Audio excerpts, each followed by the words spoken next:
Olá, bem-vindos à live em que vamos falar sobre espiritualidade no contexto da constelação familiar. E eu vou comentar três mitos, três ideias comuns, ou que algumas pessoas que não conhecem têm sobre a constelação familiar. E a ideia é comentar, esclarecer e apresentar como é vista a constelação familiar, ou melhor, a espiritualidade na constelação familiar. Eu conheço e facilito, trabalho com constelação familiar desde 2012, fiz uma formação em 2011 e 12 e fiz outras formações com diferentes facilitadores e continuo fazendo.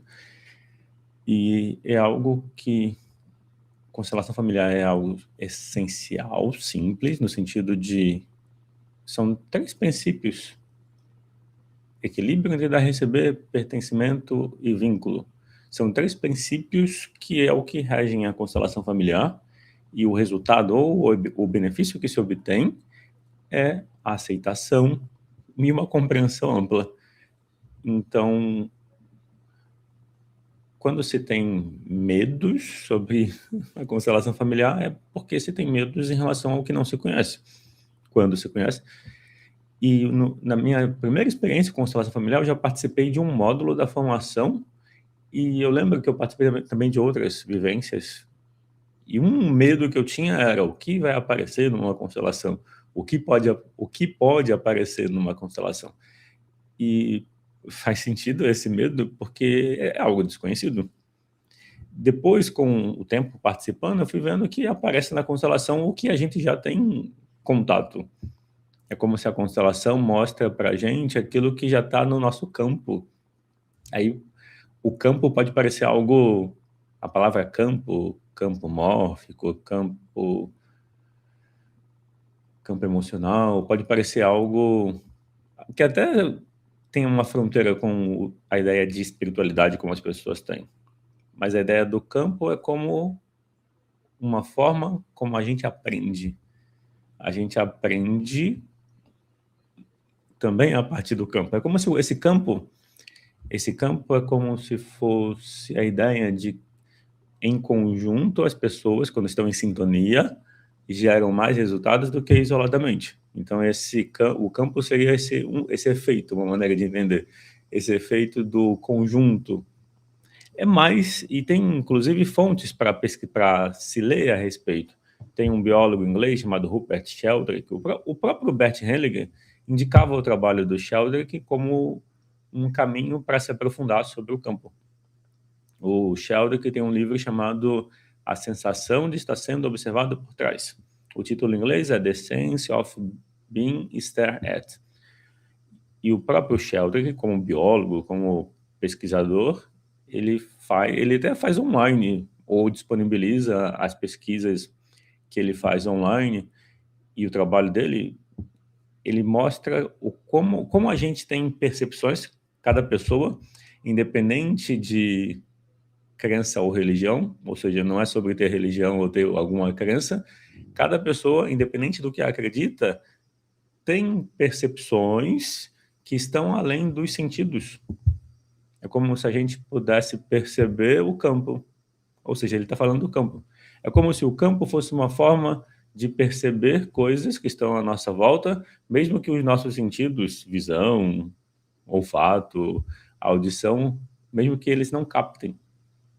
Então, o assunto de hoje é constelação familiar e espiritualidade, além da terapia.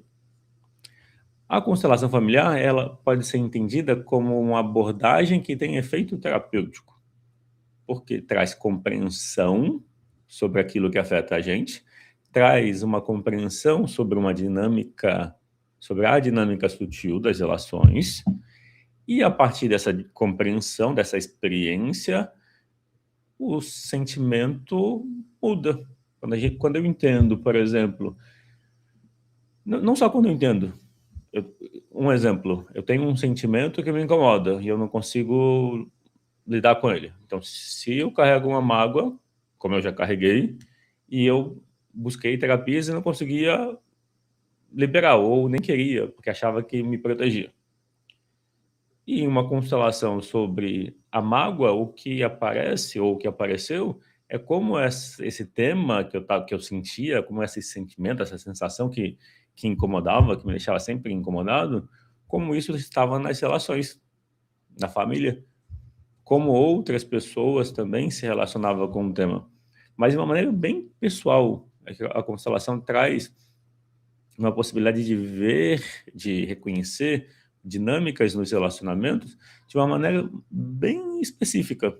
É, bom, quando eu falo bem específica, significa muitas vezes ou frequentemente a gente tem informações que não se tinha, e quando pergunta para alguém que não participou, tem um contexto, tem uma informação. É como se a constelação familiar traz, ou sistêmica ou empresarial, traz informações sutis. Inclusive, existe a constelação organizacional ou empresarial, que é aplicada no mesmo contexto, no contexto de obter informações das dinâmicas sutis. E que algumas vezes se pode verificar, se pode confirmar.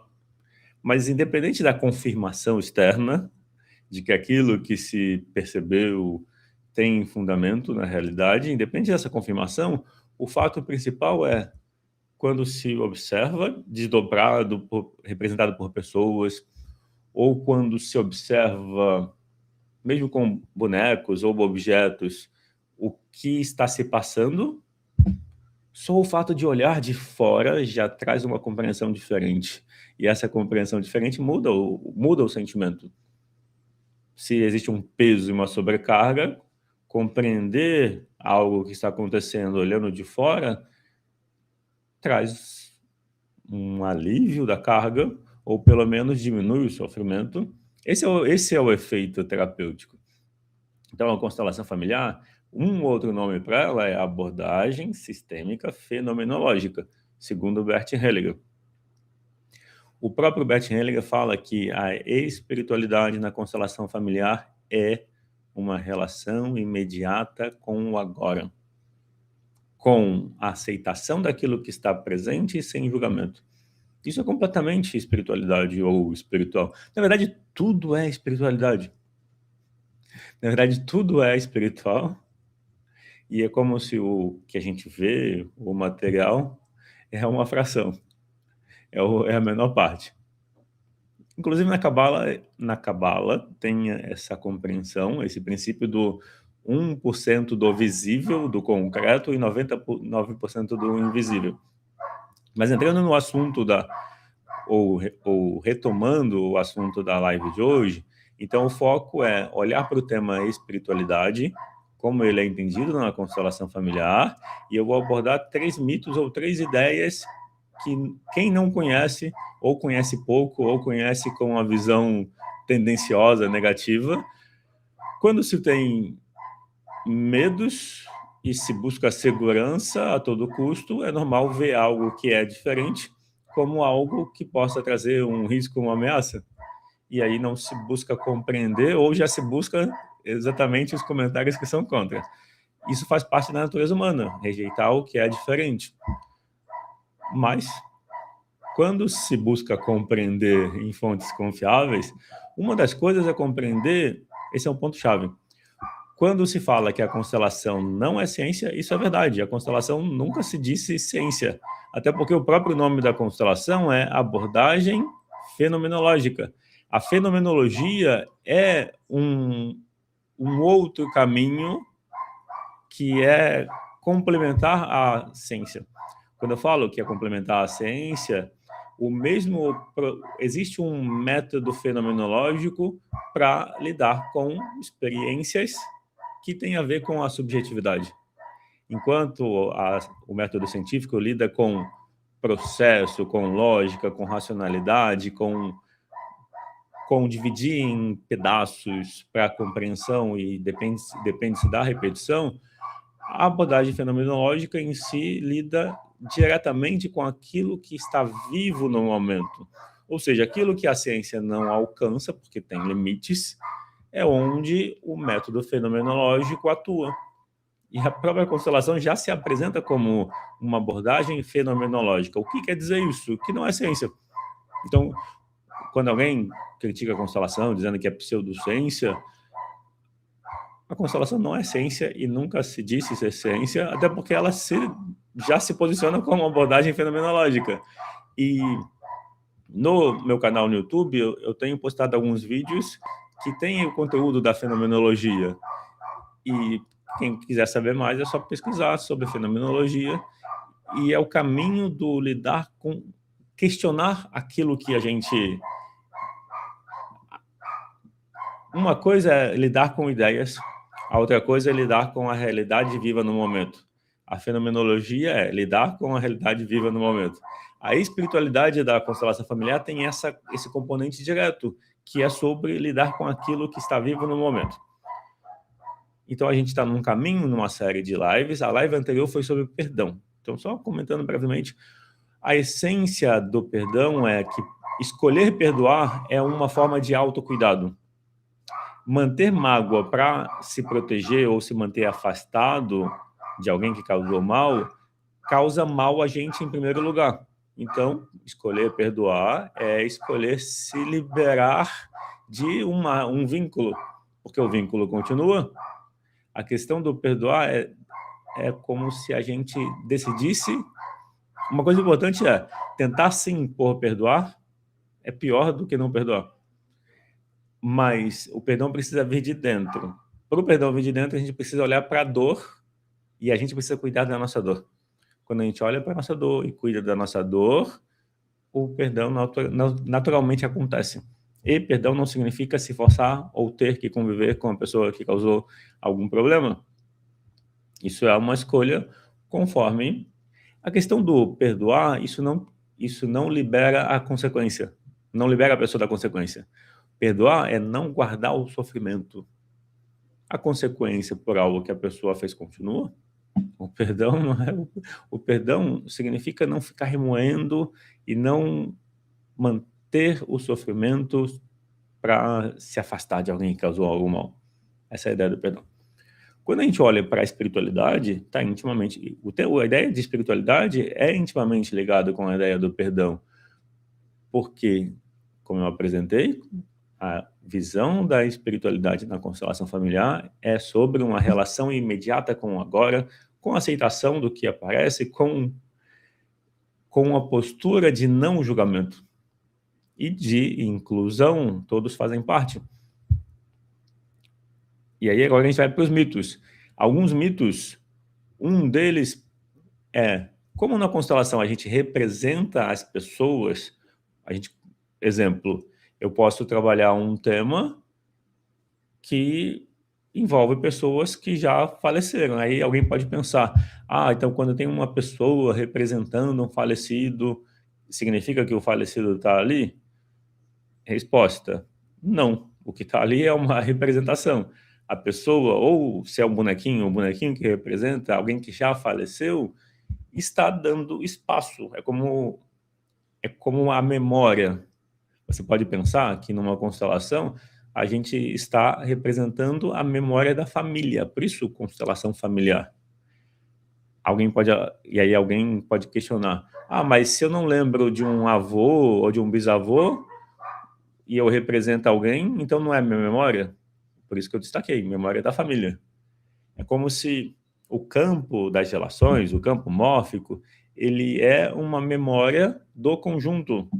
Então, mesmo que eu não tenha conhecido ou não tenha nenhuma informação sobre um avô, um bisavô, mesmo que eu não tenha, é como se essa informação está no campo das relações, está no nível emocional, como uma memória emocional. Quando a gente representa pessoas numa constelação, aquela pessoa é como se ela se oferecesse no sentido de eu estou aqui representando, não sei quem é a pessoa, mas estou aqui.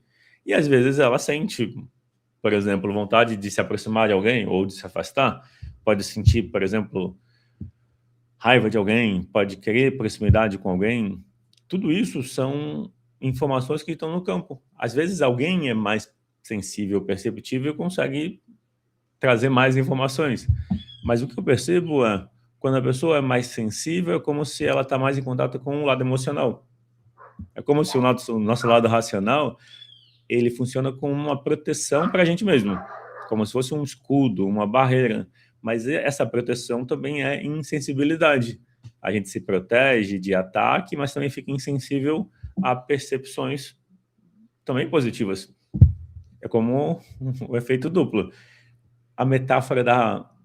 Tem eu não vou lembrar a história completa, mas tem a história do cavaleiro e da armadura, que ele usou uma armadura por tanto tempo que ele se esqueceu que usava armadura. É como se ele achasse que a armadura passasse a ser o corpo dele. Mas o efeito disso é a insensibilidade, é a desconexão, é um afastado dos relacionamentos. Então, o que em algum momento foi uma proteção vira um se separar da realidade ou um se separar da vida. E daí um sofrimento, e daí uma desconexão. Por isso, a questão do perdão. O perdão é como se fosse escolher tirar a armadura. Ao mesmo tempo, porque a armadura incomoda, ela é um peso. Ao mesmo tempo, a gente não precisa se expor ao mesmo dano, à mesma ameaça, à mesma situação negativa. É possível não ter armadura e agir se defendendo. Essa é a ideia do perdão. Então, essa primeira ideia é... Alguém pode pensar que como se representa na constelação pessoas falecidas, então está falando com os falecidos. Resposta, não. Alguém pode associar a constelação, por exemplo, a alguma religião em particular onde se tem essa ideia de falar com o falecido, seja qual for a religião. Em essência, a constelação familiar é uma abordagem fenomenológica. O que quer dizer isso? Se lida com aquilo que está presente. E a fundamentação dela são 3 princípios. É a relação que a gente tem com o pertencimento, todos têm direito igual a pertencer, com o equilíbrio entre dar e receber, que são as trocas, a justiça, a relação, e a precedência ou hierarquia, que tem a ver com reconhecer quem veio antes. Em essência, então, a constelação familiar é muito simples. Uma coisa que acontece é cada pessoa vai trazer a sua bagagem, cada facilitador ou facilitadora vai trazer a sua bagagem pessoal, aquilo que tem afinidade. Então, se alguém tem uma religião, essa pessoa pode querer, por vontade, por escolha, conectar ou associar a constelação à religião da pessoa, mas isso não faz a constelação ter relação com uma religião. Então, a constelação é uma abordagem que não tem relação com religião nenhuma. Por isso, quem não conhece pode achar que tem alguma afinidade com religiões que falam com falecidos. E na constelação, o objetivo de uma constelação não é falar com o falecido. O objetivo da constelação é: existe uma dificuldade de relacionamento, existe um sentimento difícil de lidar. A constelação ajuda a trazer compreensão sobre uma dificuldade. Na verdade, é possível fazer constelação de temas importantes, qualquer que seja. E por que eu digo temas importantes? Porque é um investimento de dinheiro, de energia, e o ideal é fazer isso para algo que tem relevância, não meramente por curiosidade. Então, quando se faz uma constelação, não se faz para ter informação sobre alguém que faleceu, porque muitas vezes não tem informação nenhuma. É possível fazer uma constelação totalmente em silêncio e sem saber, a princípio, quem está sendo representado. É possível fazer uma constelação oculta. Eu, enquanto facilitador, não preciso saber quem está sendo representado. Eu consigo facilitar, porque para facilitar eu observo o que está acontecendo e eu faço propostas, convites, com a busca de encontrar uma solução. Mas quem faz a solução ou deixa a solução acontecer é o próprio campo. Então, eu observo o que está acontecendo nas relações, a partir do que os participantes estão sentindo, e eu pergunto o que está acontecendo, e vou trazendo convites, propostas. De que forma? Eu posso pedir para alguém falar uma frase, ou olhar numa direção, ou fazer um gesto. Frase, olhar numa direção e gesto. São esses 3 elementos. conforme eu vou propondo esses movimentos, o próprio campo vai se modificando até um ponto onde é possível mais harmonia. Às vezes, pode-se não chegar numa solução, porque depende da pessoa no momento, como ela está, o que ela está sentindo. Então, é possível não chegar numa solução, porque chega na solução que é possível. Existe um reflexo. O que a gente vê numa constelação é como se a gente estivesse vendo como as relações em família estão para a pessoa no pensamento dela.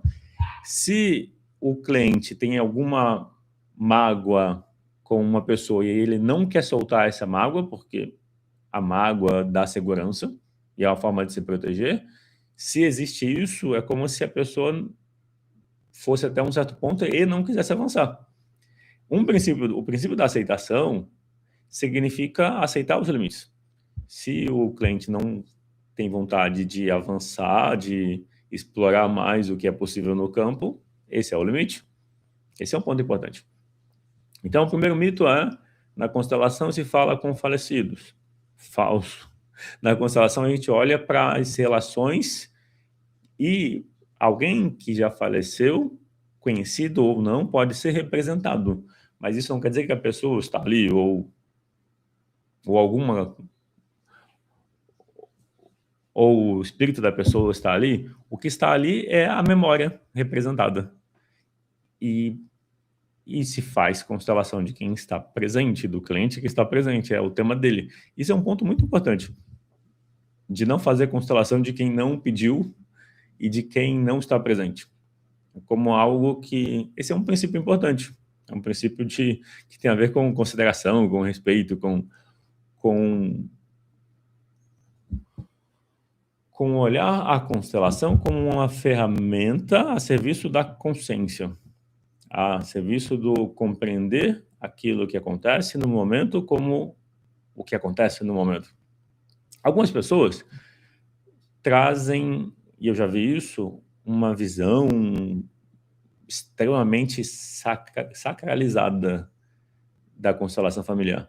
A minha percepção hoje é que essas pessoas, de alguma forma, não tiveram tempo para assimilar a perspectiva prática. Porque, sobretudo, a constelação familiar é algo prático e imediato. O próprio Bert Hellinger dizia isso. Quem traz uma visão muito sacralizada do que se pode fazer ou não pode fazer e tem medo de consequências, achando que uma constelação pode trazer danos e problemas, para mim, essa pessoa não entendeu e não se aprofundou, pegou uma ideia e só repete. Por que isso? Porque a constelação mostra o que já está na gente. Se eu sou o cliente de uma constelação, e eu lembro que eu tinha medo, os meus primeiros contatos com a constelação familiar, eu tinha medo do que vai aparecer. E quando eu comecei a facilitar, eu dava medo, tipo, o que vai surgir? Eu não sei o que vem depois. Como que eu vou lidar com o que vem depois? E na verdade, é como se cada vez que eu facilito uma constelação, é como se eu sempre aprendesse algo novo. Isso é o que eu mais gosto na constelação familiar. Cada facilitação, cada constelação é única, é diferente de todas as que eu já fiz e sempre traz um aprendizado novo. Para mim, eu nunca encontrei em nenhum outro lugar uma possibilidade de experiência onde não tem repetição.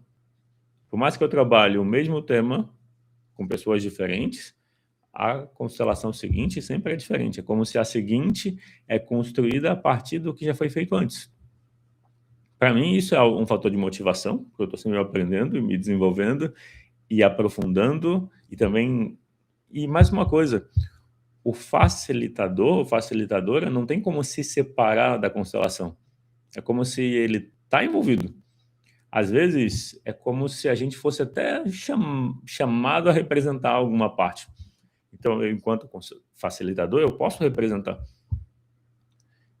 alguém. E eu já fiz isso nas vezes que tinha pouca gente. Quando tem mais gente, é melhor ter as pessoas representando. Mas quando tinha pouca gente, eu entrava, representava e saía. Algumas pessoas, enquanto facilitadores, podem ser muito sensíveis e ficarem afetadas ao representar. Eu nunca tive essa dificuldade, porque a minha dificuldade, muitas vezes, no começo, era de sentir ou de perceber. Ao mesmo tempo, teve vários momentos em que eu senti intensamente, mas é porque se conectava com temas pessoais, e outras vezes que eu não senti nada. Então, até aqui, eu explorei o mito 1. O mito 1 é que na constelação se fala com mortos. Isso é falso. Na constelação, o objetivo não é falar com quem já faleceu, não se faz constelação para isso. Então, não é esse o objetivo. O que se faz na constelação é se olha para como se sente e para como se está em relação a um objetivo, ou a uma pessoa, ou a uma situação. É possível alguém fazer uma constelação de uma pessoa, da relação dela com uma pessoa que faleceu. Só que o que se está olhando na constelação não é a pessoa que faleceu de volta para poder falar com ela e resolver o que não resolveu. Não. O que se está olhando é como está dentro da pessoa, do cliente, essa relação. É para isso que se olha. O campo mostra isso. O campo mostra. Se eu estou constelando a relação com alguém que faleceu, não é a pessoa que é trazida de volta. O que tá ali é a minha imagem, a minha memória, como está a relação com essa pessoa. E a imagem das pessoas continua na nossa memória. Então, quando a gente tem representantes numa constelação, é como se esses representantes são ajudantes que dão corpo para imagens que a gente já tem. Mesmo alguém que faleceu, a gente tem uma imagem da pessoa. Então, se representa essa imagem. E, claro, tem informação. Essa informação ajuda a perceber como está a relação. Quando você pensa em alguém que a relação é difícil, vem um sentimento. Quando você pensa em alguém que você tem proximidade, vem um sentimento. É isso que o campo mostra. Então, eu estou mostrando que o campo, na constelação, é mal entendido para aquele que não tem experiência prática, que não se aprofundou, que viu uma vez, ouviu poucas vezes e já criou uma ideia e se afastou, por exemplo. Segundo mito, de que constelação tem a ver com alguma religião em especial. Constelação familiar não tem a ver com religião nenhuma. Constelação familiar é uma abordagem fenomenológica.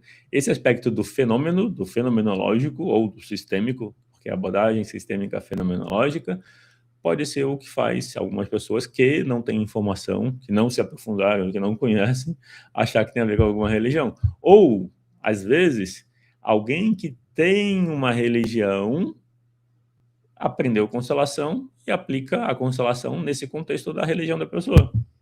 Mas o fato de alguém usar a constelação familiar num contexto ou num ambiente de uma religião, qualquer que seja, de novo, como o objetivo não é falar de religião, mas o objetivo é falar da espiritualidade, eu não vou citar em especial nenhuma religião, mas isso é uma escolha. E qual o aspecto? O fato de alguém ser de uma religião e usar a constelação não faz a constelação ser daquela religião. O fato de na constelação se representar pessoas que faleceram, não significa que essas pessoas são chamadas de volta ou se fala com elas propriamente.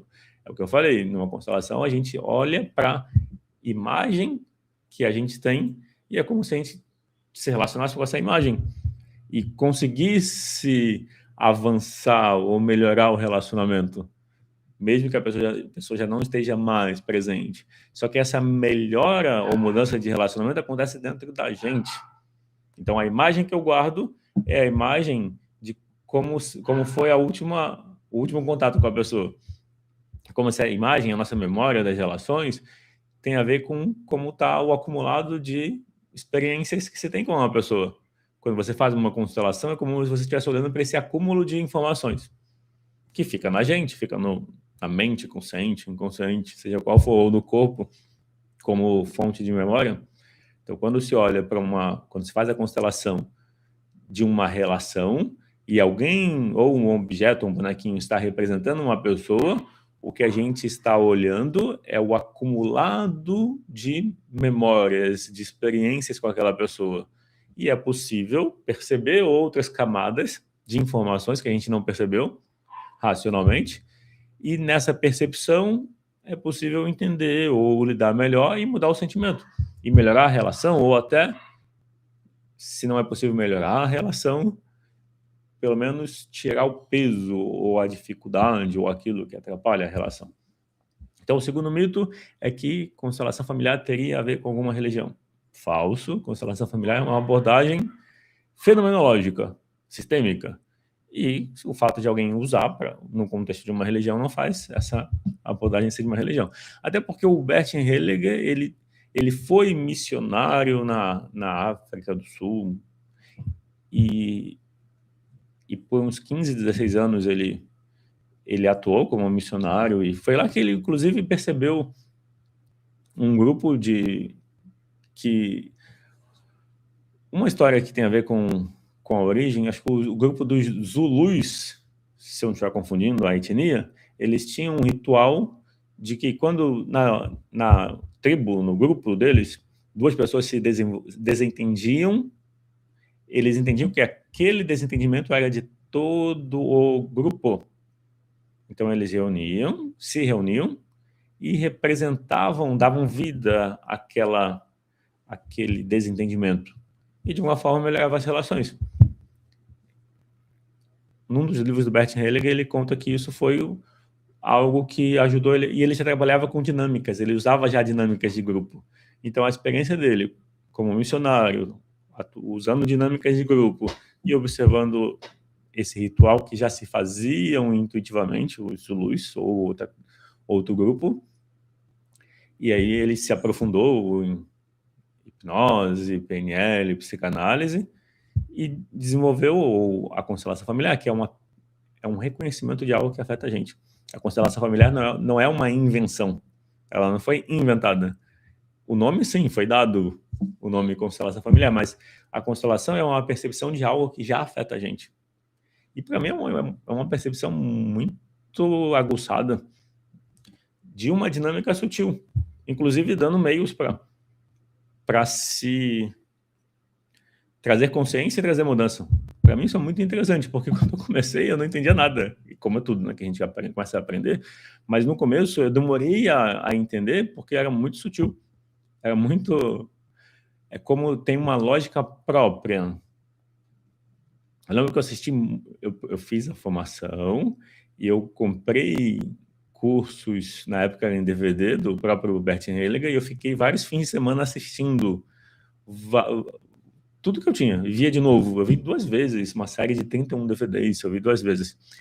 E de alguma forma o que eu estava buscando era observar e perceber, e no fundo, a constelação tem a ver com sentir, mas também tem a ver com perceber. É como uma integração do pensamento e do sentimento, porque então não é só emocional. Quem facilita a constelação só com a emoção pode se perder. Quem facilita só com a razão, eu acho que não consegue facilitar só com a razão, porque depende um pouco do sentir, do pensar, da intuição. Para mim, o pensar tem a ver com, no meu caso, com a questão de qual proposta eu vou trazer. Qual a sugestão? Qual o movimento que eu vou trazer? Esse movimento que eu vou propor, porque tem algo acontecendo. Eu posso propor algo, é a direção de olhar. Qual frase se fala? Isso tem a ver com o meu pensamento, a minha percepção. Então, sentimento, intuição e pensamento. É isso a serviço do campo. Algo acontece ou já está acontecendo e eu vou propondo caminhos. Eu já participei de constelação, eu como cliente, como participante, em que levou 2 horas e parecia que o facilitador meio que não se perdeu no caminho. Provavelmente para a pessoa, ou ela estava sem experiência, ou ela foi mais para o lado do sentir e não teve ferramentas ou caminhos para resolver. Por que eu digo isso? Quando tem um livro de constelação que chama-se O Essencial é Simples. Então, o caminho da constelação é essencial, é como se fosse a ideia do mínimo movimento que leva para uma solução. Esse é o olhar. Então, quando alguém... Aí, agora eu lembrei, tem pessoas que trazem elementos de fora, de outras abordagens, até de religião, para a constelação, como se a pessoa quisesse criar algo dela. Mas é curioso. A pessoa cria algo dela, não dela. Ela pega algo que já existe, ela pinta de uma cor, né, colocando coisas que ela conhece de outra abordagem e diz que criou algo novo. Eu compro a caneta, pinto de, sei lá, azul, verde, ponho uma cor por fora e eu criei a caneta. Eu só pintei a caneta. Continua sendo a caneta. Então, o que eu quero dizer é, constelação familiar não tem a ver com uma religião. As pessoas que facilitam trazem a sua experiência para a constelação e tem gente que mistura, mas aí cada um vai se identificar com o ou não. Mas uma coisa, a constelação é completa. Quem precisa misturar alguma coisa com a constelação para achar que fica melhor, isso é falso. Para mim, o misturar algo de uma outra abordagem com a constelação significa que a pessoa não entendeu a constelação e ela quer compensar com o que ela já sabe. Porque o princípio na constelação familiar o essencial é simples. Pronto, o terceiro mito. O terceiro mito é de que tem que ser ciência para funcionar, ou tem que ser ciência para ser seguro. Esse mito se manifesta nas críticas das pessoas que não gostam, ou que têm medo, ou que tiveram uma experiência negativa. Isso vale para tudo, não só para a constelação familiar. Então, quem teve uma experiência negativa, em qual área do conhecimento não teve gente que teve experiência negativa? É comum que tenha, e o fato de alguém fazer mal, o fato de alguém... Tem uma metáfora que é, o fato de alguém tocar uma música mal, o problema é da música ou de quem tocou a música? O mesmo é a questão do facilitador ou facilitadora. Se alguém facilita e faz de uma forma que pareça ou que traga um efeito negativo, para mim, essa pessoa que está facilitando não entendeu, está fazendo de qualquer jeito e está misturando coisas. Porque o princípio central da constelação familiar é a aceitação. Tudo o que se faz numa constelação é sobre aceitar. Mas vamos voltar para o aspecto da ciência. Precisa ser ciência para funcionar, ou precisa ser ciência para ter valor, ou precisa ser ciência para ter segurança. Esse é um mito, porque existe o método fenomenológico. Não existe só ciência como fonte do conhecimento verdadeiro. É só pesquisar fenomenologia. Os livros de fenomenologia, um deles é a Fenomenologia da Percepção, e quando a fenomenologia foi mais desenvolvida, começo do século passado, final do século XIX, início de XX, a principal crítica que a fenomenologia trazia era a dois movimentos: ao cientificismo, a ideia de que só a ciência produz o conhecimento verdadeiro, e ao psicologismo, a ideia de que tudo era relativo. Então, a fenomenologia surge nesse contexto.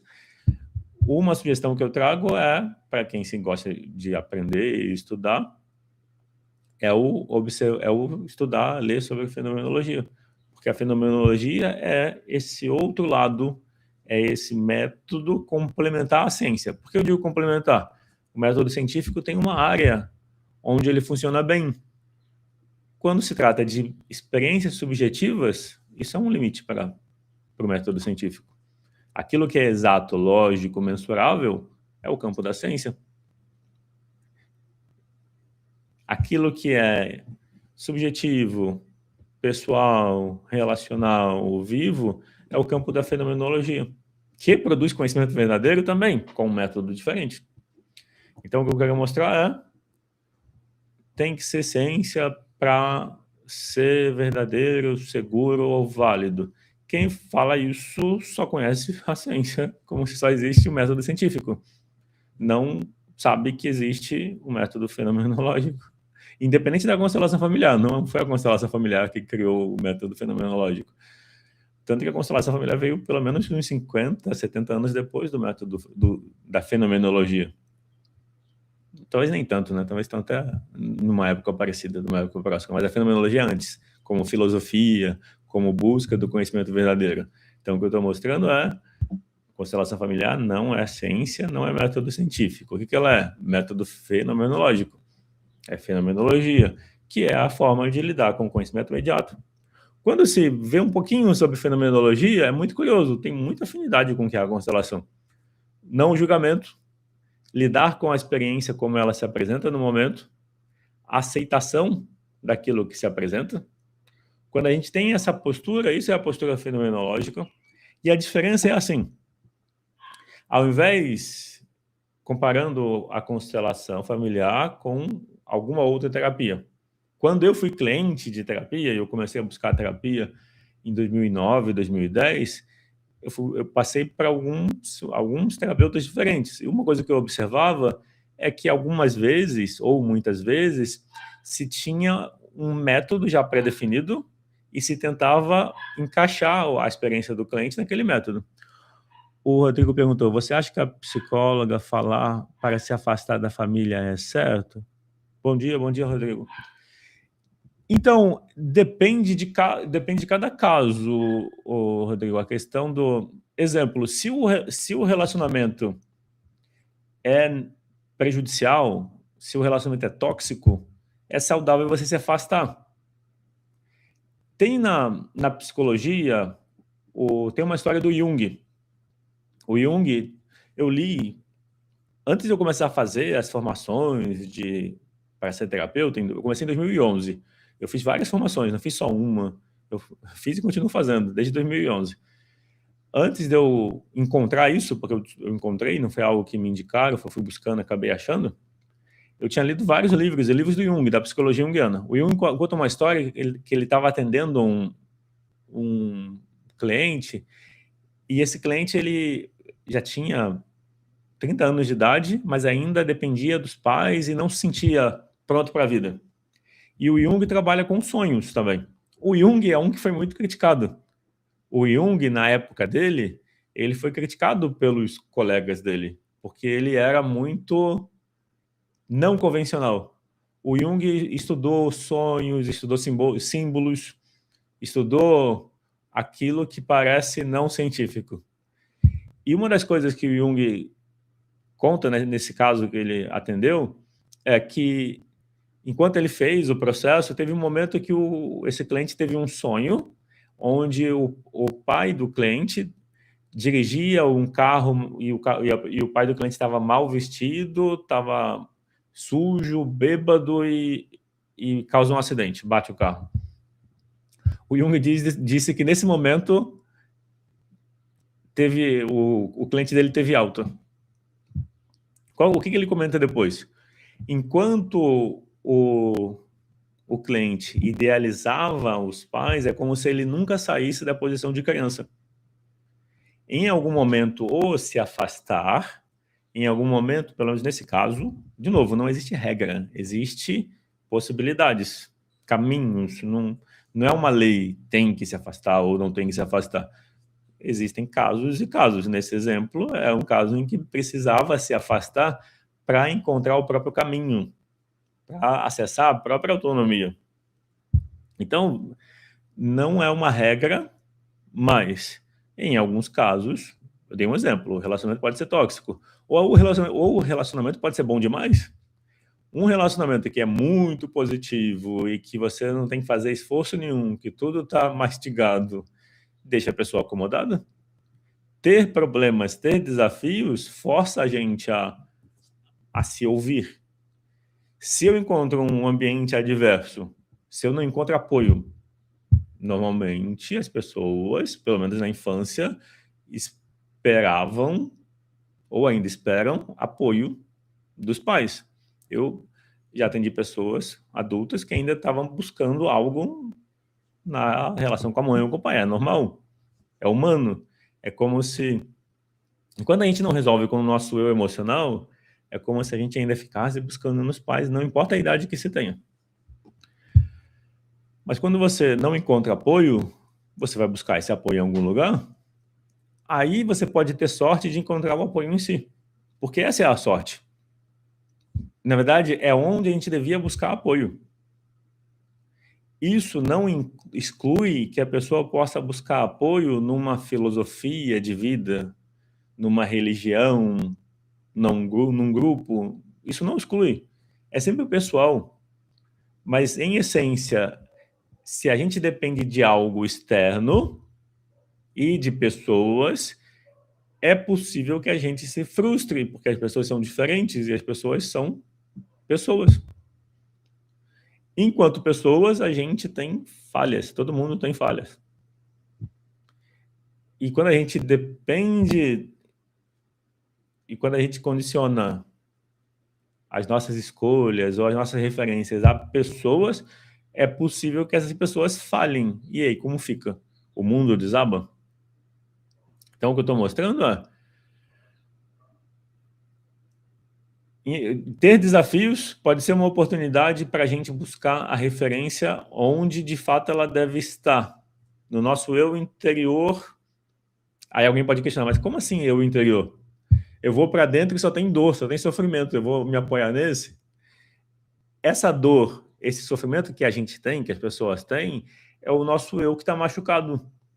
Ele não é ruim. E fugir dele não vai resolver o machucado, a ferida emocional. Esse eu machucado é o que a gente precisa cuidar para curar. E aí a gente pode ouvir e conectar com esse lado. Só que eu quero mostrar que esse eu que pode estar machucado dentro da gente, não necessariamente é dele que vem a resposta ou o sentido. Porque esse eu que pode estar ferido é um nosso eu complementar. Então a gente funciona pelo nosso eu racional, a mente, a razão. O que está machucado na gente, ou o que pode estar machucado, é o eu emocional. Tentar afastar o eu emocional faz sempre que ele volte. A gente afasta e ele volta. Afasta e ele volta. O que a gente precisa aprender a fazer é ter os dois em harmonia, trabalhando juntos. Quando a gente consegue ter o racional e o emocional trabalhando juntos, é aí que a gente consegue ouvir o coração. Ou ouvir a intuição, ou a sabedoria, seja o nome que se escolher dar. Enquanto a gente não cuidar da nossa ferida emocional, é mais difícil ouvir a intuição, porque a intuição vem de dentro. Se eu vou para dentro e encontro dor, melhor ficar do lado de fora. Melhor me guiar por coisas externas. Só que eu quero trazer o seguinte: é importante na verdade, ter referências, ter modelos, ajuda bastante o caminho. O Rodrigo escreveu, ela também não acredita em Deus, psicóloga. Então, as pessoas têm diferentes crenças, ninguém é perfeito, muitas pessoas buscam ser, muitas pessoas se colocam em profissões de ajuda, como terapeutas, etc., porque a pessoa está buscando se resolver. Às vezes a pessoa não se resolveu o suficiente. Às vezes a dificuldade que a pessoa tem na relação com Deus tem a ver com a relação com pai e mãe. Experimenta perguntar para a pessoa como é a relação com pai e mãe.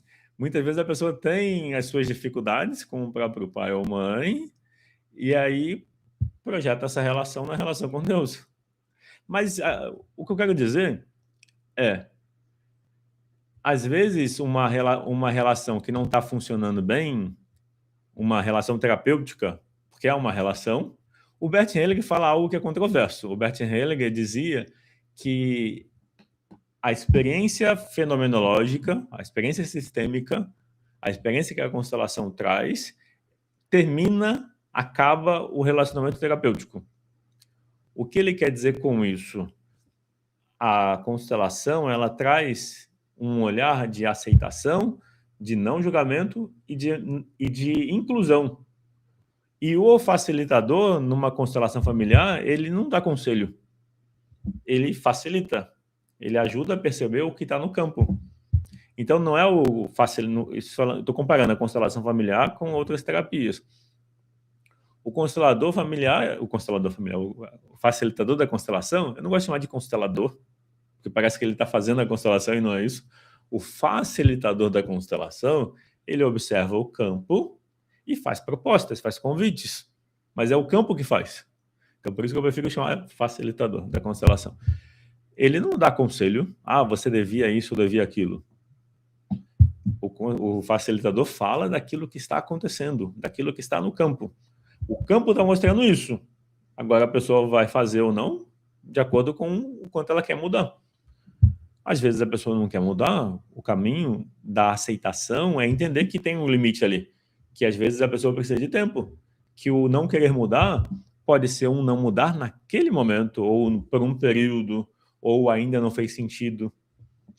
Então, as crenças da pessoa que ajuda, ou seja, do terapeuta, do psicólogo, do psicanalista, etc., pode interferir no processo.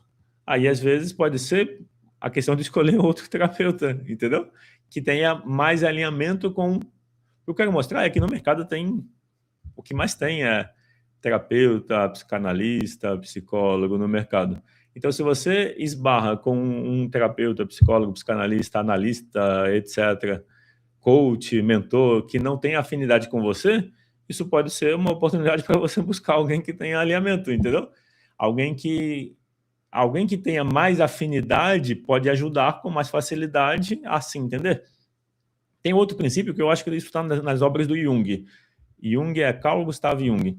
Ele fala que o ajudante, o terapeuta, o psicólogo, psicanalista, só consegue ajudar o cliente a chegar até onde ele próprio chegou. Então, se você está recebendo a ajuda de um psicanalista, terapeuta, psicoterapeuta, psicólogo, etc., se você está recebendo uma ajuda, mas a pessoa não... Vamos dizer assim, cada pessoa está num ponto diferente de desenvolvimento. Às vezes, você pode ter um ponto na sua caminhada que está à frente da pessoa. Ter mais idade ou menos idade não quer dizer estar à frente ou estar atrás. Alguém pode ter menos idade e pode ter uma compreensão diferente de alguém que tem mais idade. Então, idade não é critério de sabedoria. Eu vou colocar que sabedoria tem a ver com um conhecimento aplicado e uma percepção. Percepção, pronto. A percepção depende da nossa abertura para perceber. Alguém pode ter mais idade, mas tem muitos medos. Então, ela fecha a percepção por medo. Então, alguém pode ter mais idade, seja qual for a idade, mas por medo ela se fecha a percepção. Então, ela tem mais idade e vai aplicar um método, seja qual for, a partir dos medos. Não tem a ver com a idade, tem a ver com a percepção, com a abertura para a vida. Porque a fenomenologia é sobre essa abertura para a vida, é sobre o perceber o que está vivo no momento. O Rodrigo escreveu, já tive outra também e não acreditava em Deus. Era psicanalista, as duas. Então, o curioso é que a psicanálise fala diretamente da relação com os pais. E a psicanálise explora principalmente a questão do... O enfoque do Freud foi a questão da sexualidade, desse impulso da libido. E que tudo que a gente faz na infância teria esse componente. De fato, a libido ou a energia sexual é força de vida. É que o Freud via tudo como problema. É como se só tivesse coisa negativa no inconsciente. Já o Jung traz o inconsciente como uma fonte também de coisas boas, não só ruins. Então, é interessante, por exemplo, a questão chave seria acreditar ou não em algo. Às vezes a pessoa não acredita em Deus, por exemplo, porque ela teve experiência negativa com pessoas que acreditavam em Deus. Então não tem a ver com Deus. Às vezes a pessoa diz que não acredita em Deus, mas não acredita no Deus de uma religião, entende? No Deus católico, no Deus evangélico. Por quê? Teve uma experiência negativa com pai e mãe que era da religião. Entendeu onde volta para a questão com pai e mãe? Então imagina que o psicanalista que não acredita em Deus, tem algo de errado nisso? Não tem. A questão seria, esse não acreditar é algo que abre portas, possibilidades, ajuda a pessoa a compreender a realidade ou fecha? E quando a pessoa não acredita, isso significa o quê? Em qual Deus ela não acredita? No Deus católico, no Deus evangélico?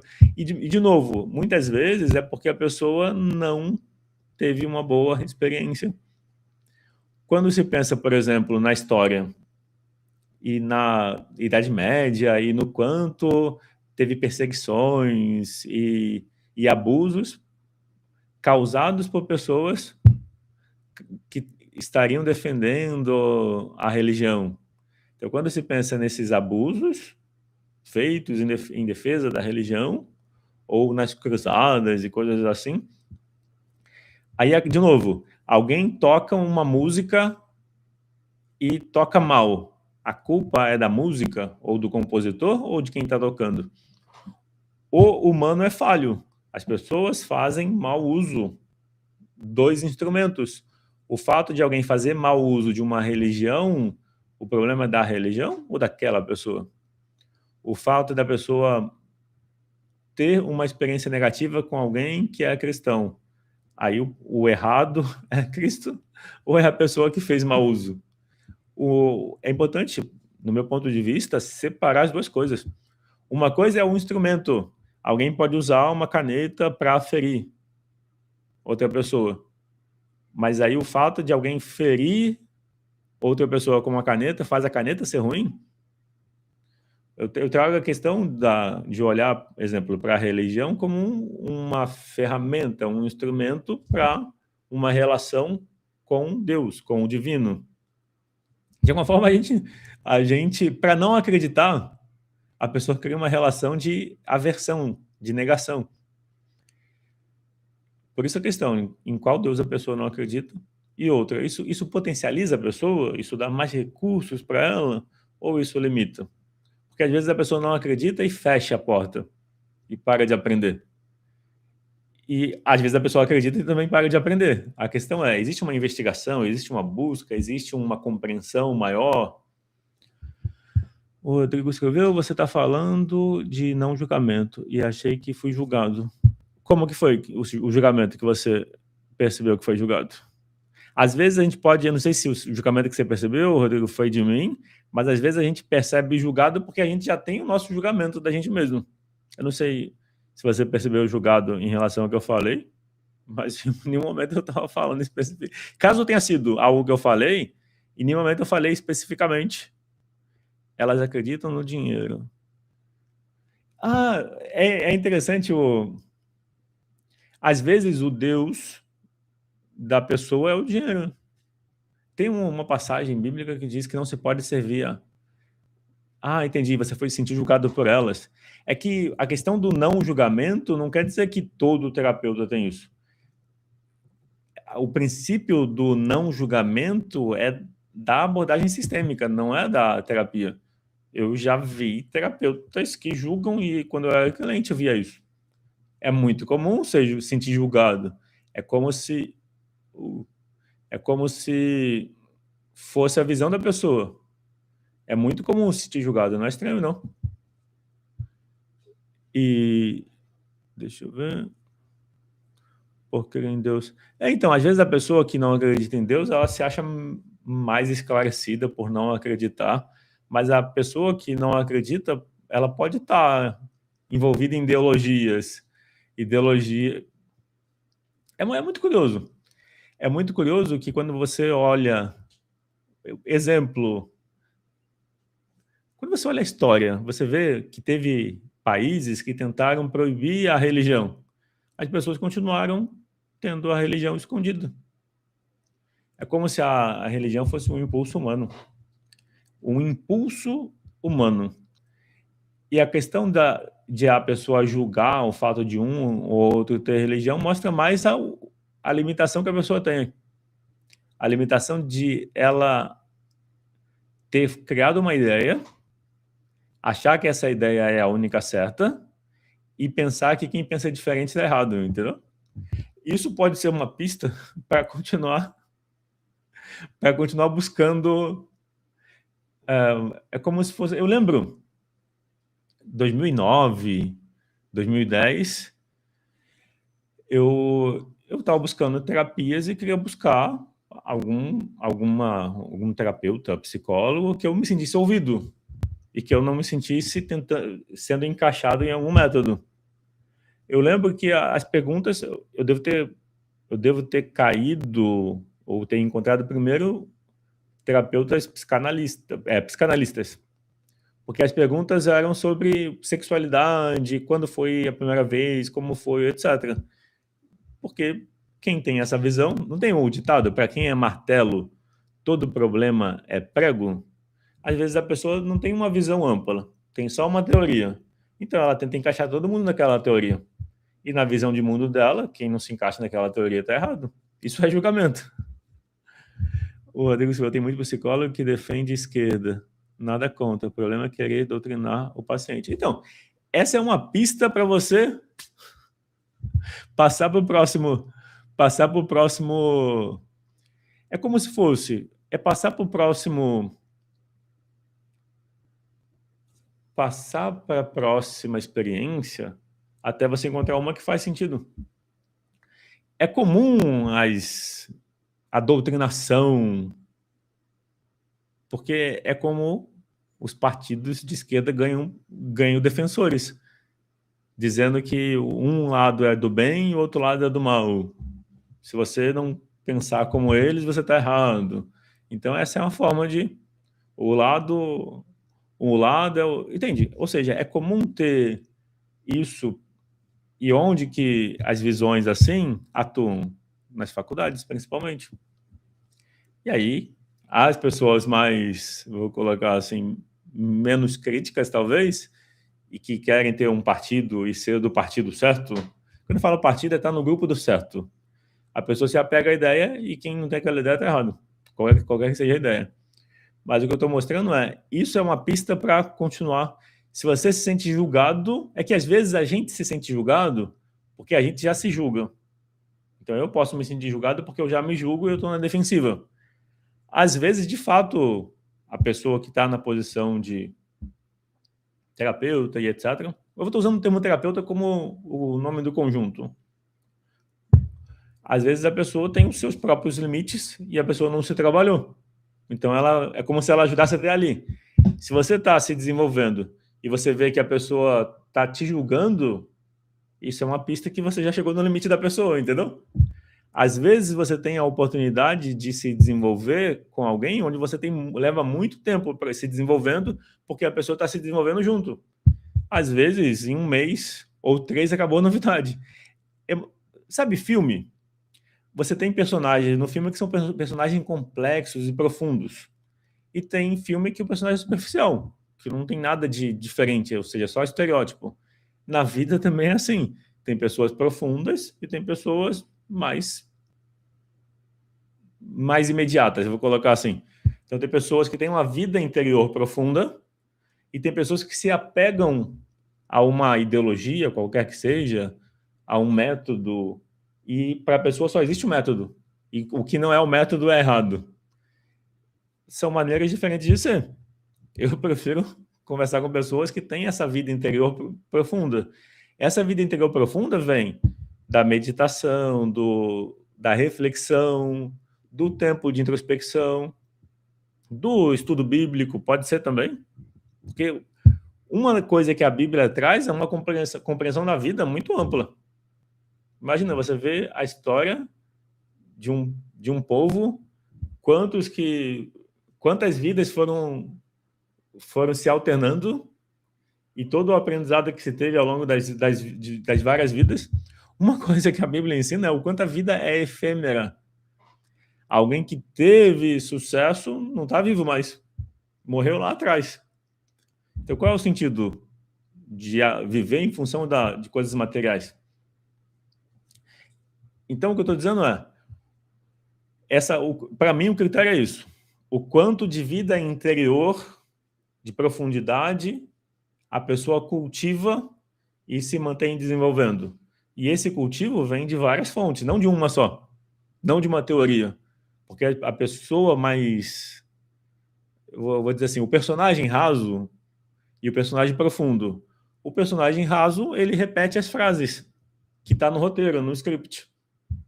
E às vezes ele repete sem se conectar. Esse é o personagem raso. Imagina que tem pessoas que vivem assim. Tem pessoas que trabalham assim. Elas repetem o script que elas aprenderam, que é o script certo. E aí elas causam problemas para elas e para os outros, porque elas estão repetindo um script, porque é mais fácil. É mais fácil repetir aquilo que alguém disse que já funciona.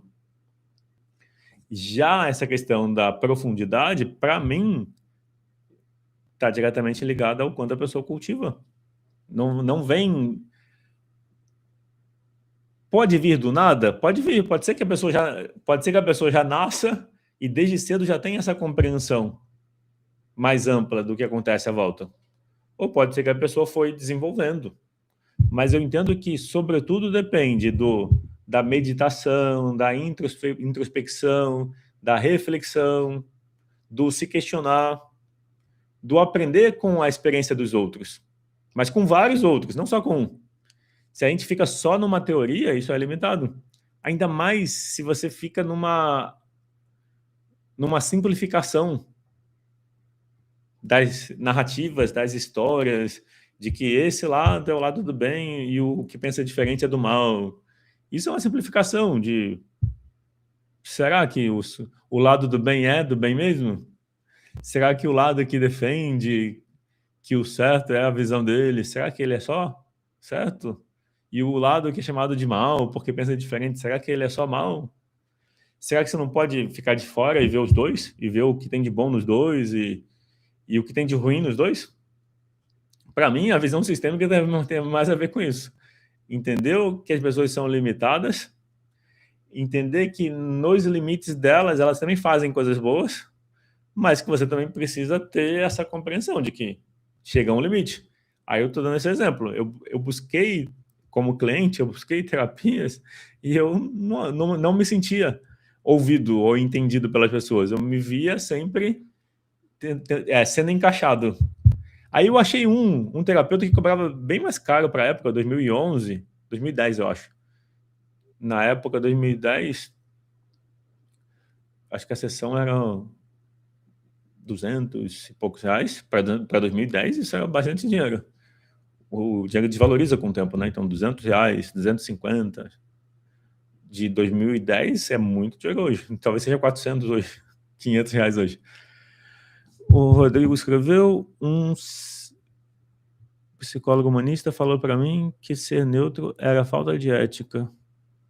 Depende do que ele quer dizer com ser neutro. Se ele quer que você se posicione do lado dele... Mas sabe o que é bom? Quando a pessoa fala isso, fica contra ela. Entendeu? Porque eu deduzo que a pessoa fala que ser neutro é falta de ética porque ela quer que você fique do lado dela, entendeu? Mas é sempre pessoal. É a questão de julgar a pessoa, para você conseguir que ela faça o que você quer. Entendeu? Se a pessoa fala que ser neutro é falta de ética, fica contra ela, para ver o que ela fala. E normalmente a pessoa vai dizer que prefere a neutralidade. Mas a questão chave é: você tem que se posicionar. É que vai dos contextos, né? De novo, não existe uma regra universal. Toda regra tem o seu contexto. A gente precisa resgatar o contexto da regra. Senão a gente fica repetindo coisas que já passou de época. Rodrigo escreveu: mas fazer isso na terapia não é falta de ética? Você não pode questionar o terapeuta? Entendeu? Você como cliente não pode questionar o terapeuta? Se você não pode questionar o terapeuta, esse terapeuta está frágil. Entendeu? Tem um livro chamado 100 anos de psicoterapia e o mundo está cada vez pior. O autor chama-se James Hillman. Já ouviu falar desse livro, Rodrigo? Vou falar de novo o título. 100 anos de psicoterapia e o mundo está cada vez pior. Sugestivo esse livro, né? O autor chama-se James Hillman. James Hillman, ele é um psicanalista, psiquiatra inglês. Quando eu estava fazendo terapia... Então, mas o que eu estou dizendo, Rodrigo? O fato de você ser paciente, você não pode questionar o terapeuta, o psicólogo? Se você acha que não pode questionar, é provável que esse psicólogo, psicanalista, ele talvez está muito frágil. Frágil no sentido que não pode ser questionado. E o livro chama 100 anos de psicoterapia e o mundo está cada vez pior. Você não precisa ser terapeuta para ler. Eu lembro que eu estava fazendo terapia, eu estava com esse livro na mão. Eu mostrei pro terapeuta. Ele perguntou se eu estava desafiando ele. Eu falei, eu mostrei o livro. Onde mostrar um livro significa desafiar? Para mim, a questão era, me fala desse livro. Qual que é a sua percepção do livro? Mas aí ele sentiu desafiado, eu só disse que eu não estava desafiando, mas ele interpretou que eu levar um livro 100 anos de psicoterapia e o mundo está cada vez pior. O que o James Hillman fala nesse livro? A maneira de conduzir a terapia, onde se sobrevaloriza a experiência da criança interior vitimizada, essa sobrevalorização da criança ferida do passado impede as pessoas de se tornarem melhores. Essa é a principal mensagem do livro. Uma segunda mensagem do livro ele fala da semente do carvalho. Ele diz que o carvalho, que é uma árvore gigante, ela parte de uma semente minúscula. E naquela semente minúscula já tem a força do carvalho. Então ele diz que o que ele está dizendo, o James Hillman, é que as experiências que a gente passa na infância, de novo, o que ele está dizendo não justifica violências e abusos do passado. Eu deixo isso claro porque tem gente que escuta comentários do Bert Hellinger e diz que ele defende isso ou aquilo. O que o Bert Hellinger faz é comentar a experiência dele. Ele observou, viu isso, então ele fala do que ele viu. E a questão chave, eu estou vendo que deu tempo. Eu vou deixar esse assunto eu vou anotar aqui esse assunto dos 100 anos de psicoterapia. Vou ver se eu coloco numa próxima live. Senão eu vou continuar falando, abrir um assunto novo. Mas eu vou encerrar, que eu vi que eu tenho um compromisso agora, daqui a 8 minutos. Então, o assunto foi constelação familiar e espiritualidade. Quem chegou depois, tem como assistir completo no YouTube. E é isso. Então, terças e quintas, 8h30. Terças e quintas, 8h30 tem live. A próxima live, então, terça. Eu ainda não defini o tema. Talvez eu traga o tema do livro, do James Hillman, 100 anos de psicoterapia, o mundo está cada vez pior. É isso, vou ficar por aqui. Abraço, até mais. Obrigado pela participação.